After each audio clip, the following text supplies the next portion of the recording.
Hello, welcome to Matters of Decorum. I'm Scott Corm. This is what matters to me.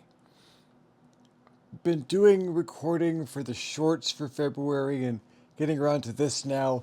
I was really hoping to have a one setup solves all solution, and it doesn't. That's okay. I mean, I got a couple of different setups, and that means I can branch out to more if I want to do different stuff.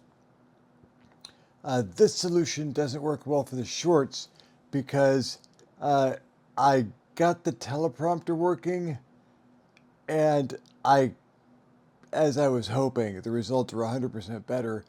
The eye contact with the shorts that I did for January, not great, but the February stuff, looking pretty good so far. Here's hoping I can keep the quality up. So I was thinking some more about my hybrid fantasy Western world and what elements go into it and why. Uh, Things that I want to be there so that there's something for adventure to grip onto. You can you can make a pretty simple featureless world where the PCs can sandbox it and make their own adventures and do stuff, but it helps if you've got a game setting, if there are elements there specifically designed to screw up people's lives so that someone's got to do the adventuring. The adventurer's got to adventure, you know. So, also, role playing games are storytelling, and storytelling involves, well, can and should involve critical elements talking about societal difficulties, just the old Star Trek approach. Well, actually, way back further than Star Trek, all the way back to Aesop. If you tell stories about what people are doing wrong with people in them, people don't like that. But if you make them all funny animals, then it's a lot easier for people to take. Just like if it's puppets or aliens. If you want to have a carefully nuanced conversation about race relations, well, you take two actors and you paint them black and white, but on different sides. Maybe Star Trek's not the best example.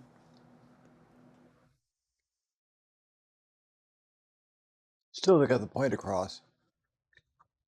So, I wanted to be able to tell nuanced stories and include, well, maybe some uncomfortable subjects. I want there to be situations happening in the world that need attention and people dealing with them. At the same time, I want there to be a certain amount of. I get stuck. I've got so many YouTube rabbit holes I stick my foot in every so often. There's a wonderful channel called Primitive Technology where a guy hand builds really sturdy, elaborate structures out in the wild. Not just mud huts, but uh, thick daub mud huts with proper roofs, tiles and kilns and all manner of things for working with the materials and building his own tools. People constructing log cabins, and of course, cooking from those eras. Revolutionary era cooking is fucking fascinating. And I look forward to being able to do some in my living room at some point. Which is kind of why I'm gravitating to the Old West, among other reasons. I like pistols. I'm a big fan of Westerns. I watched a lot, and I want to be able to bring some of that style and that society into it. But at the same time, I like the fantasy genre and some of the elements there.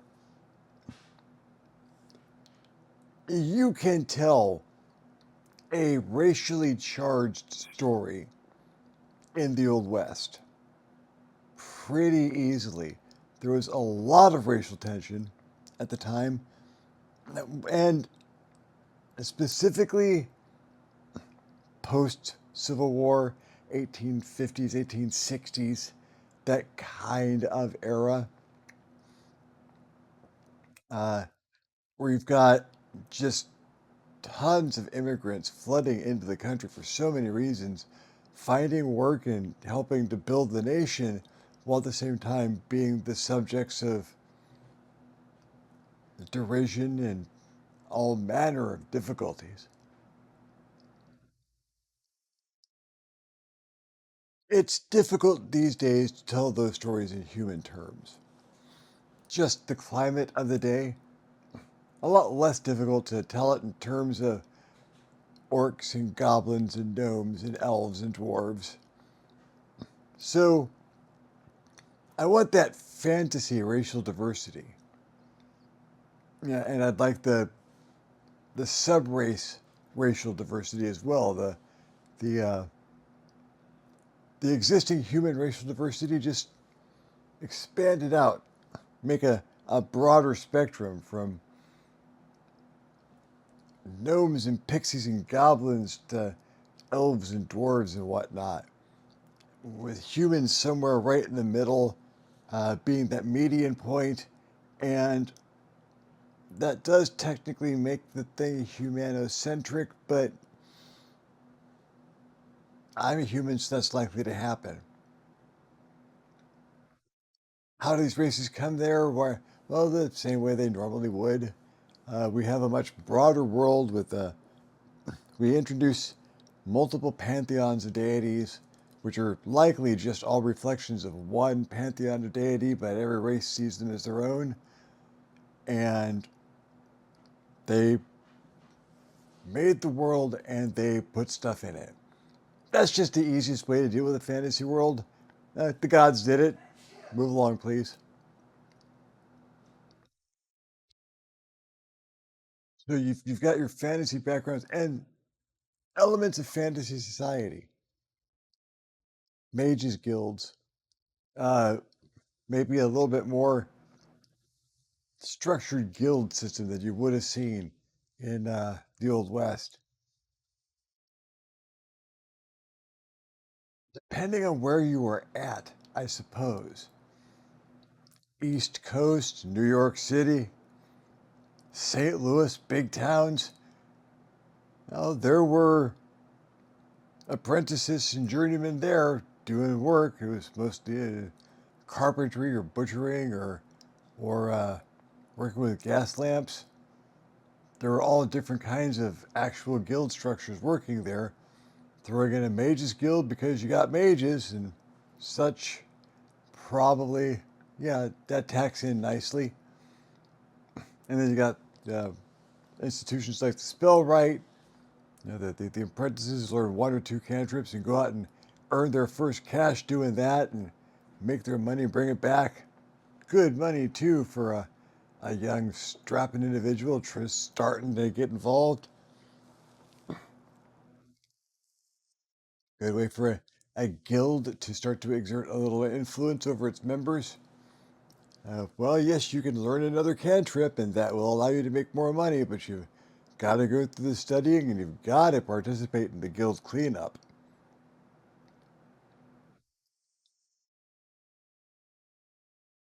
So, with our racial diversity and we introduce magic because you got to have magic. There's too many good things come from having magic in your game world. The healing so that things can get a little more violent, the violence so that people need more healing. The use magic to create zombies and golems and other things that can be brought into a fight without necessarily unbalancing the game.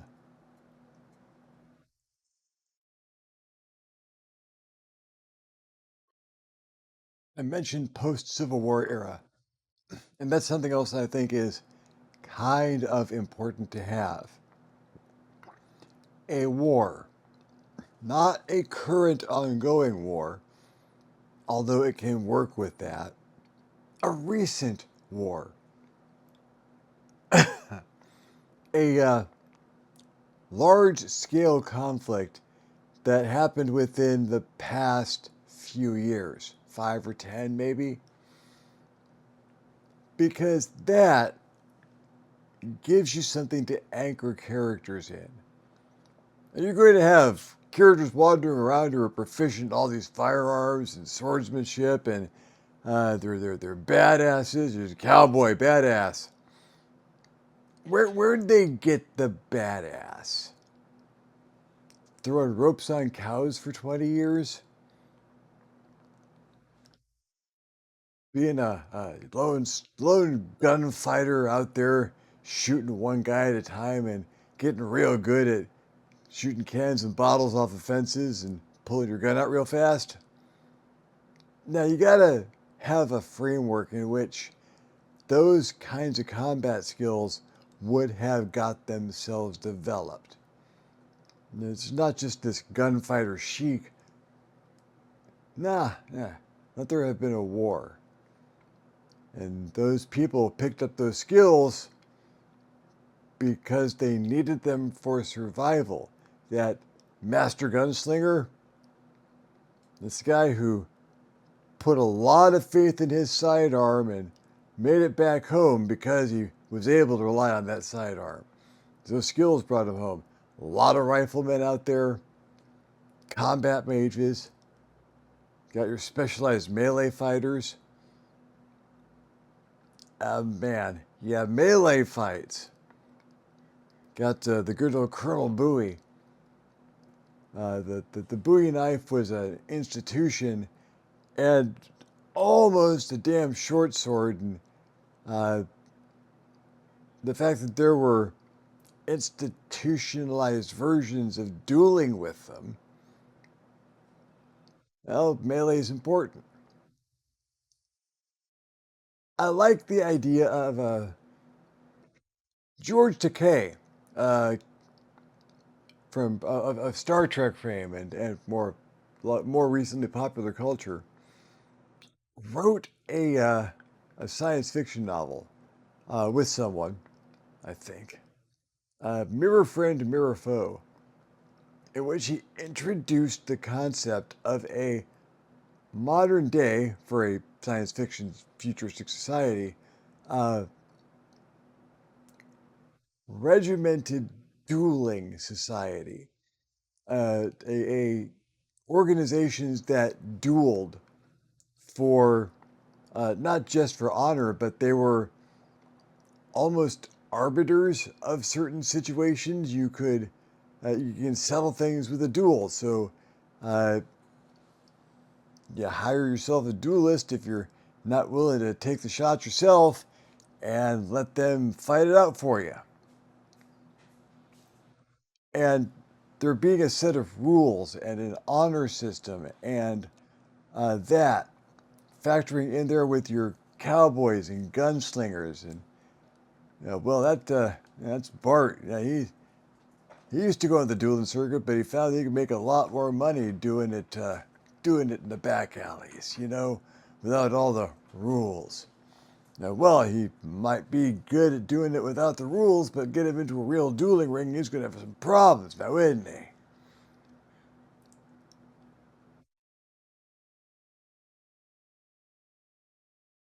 Basically, I'm taking a whole bunch of stuff I like that spikes me as being pretty close to each other and jamming it all together so that I get this kitchen sink of stuff I want. Everything but the kitchen sink? Oh, no. I throw the kitchen sink in there too. I want it all. So I wanted to be able to have games where, well, you just got into town and there's a little property empty. There's no house on it, but There's trees around, and general store's got a lumber supply, so if you've got a few bucks on you, you could start your own house. I have friends who would role play building a house. I play computer games with them on a regular basis, and that's kind of what we do is build houses, good old survival construction games. And so role playing that, you get in town, you need some place, you stick in a hotel for a few nights until you decide, yeah, this place has the kind of action that's going to keep me being around. Let's build a house, get a little farm going so we can raise some of our own food. The put in a rabbit hutch and a chicken coop, and if we're real lucky, we might get some pigs. That'd be awesome. Once a season, get a cow from that guy down the street. Yeah, get your foundational work stuff going, and then, well, what do they do? Well, there's trouble in town. There's this gang. There's some orcs. We think they used to fight for the other side, but well, we didn't ask, didn't seem polite, but they do seem to want a little bit more of the local property than we think that they are due, and they are making life difficult for folks. Doesn't have to be the orcs. Could just be a human faction or a mixed faction of questionable morality. Yeah, they got themselves a boss, treats them good, make sure they all eat, and now he wants a piece of the town. Uh, we built this town from nothing. Boss can't have it. Boss don't see it that way. Boss going to bring his boys in no matter what. And is the party going to stop him? Is the party going to join him? It's like, well, he's got the cash and he's got the guys. And, they've got some pretty good guns, and I'm a little strapped for a piece at the moment. Maybe they're hiring. Or if the morality gets to be a problem, well, someone's got to deal with him. Now, you ain't got a gun. They got guns. Tomorrow morning, there might be one less of them, and I might have a gun. Let's find out how things go. Those guys, they came out of the war a little hard, a little harsh, not caring about the rules so much, just taking what they needed. Hey, yeah, I was on the other side, but I was that way too. Yeah. Remember when we needed to take down that farmhouse and, well, it managed to keep us alive for a winter? Yeah, that was rough, but I think we can handle them. I want to build a world where the stories kind of tell themselves, where I can spend 5 minutes looking up Old West plot lines, which Old West plot lines, samurai plot lines, that whole Akira Kurosawa, Clint Eastwood, Yojimbo fistful of dollars thing. It's about the eclectic nature of it. The fact that I can look in any direction, see elements that I like, see story elements that I understand, and immediately draw on them to build into the next section. That the party can build part of the society. Literally, you put them out towards the frontier, someplace hasn't been examined that well yet. Maybe some of them are slickers from St. Louis or whatever the equivalent city is, or lawyers from New York. You never know, it takes all types. Out here, you grab a shovel and you can hope you got a 6-gun strapped on because things get pretty hairy out here. But hey, you look like you can handle yourself. Let's find out if you can. I slip into the lingo and the accents pretty easily. That's one way I know that I'm engaging in a world pretty well. That the way that someone's going to be talking to you when you're in there, the differences in the language and your inflections, and even how some words do not get themselves used in the same ways. Some of them require a little bit more enunciation than others. Just when you want to get your point across, be nice and friendly with folks, but make no mistake, they do need to know where you are coming from.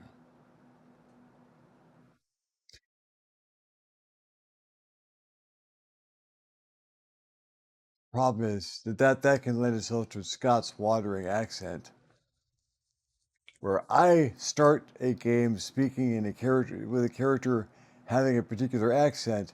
The accent shifts over the evening as I lose focus, and then everyone else starts talking in bad accents just to try and keep up. It's funny, but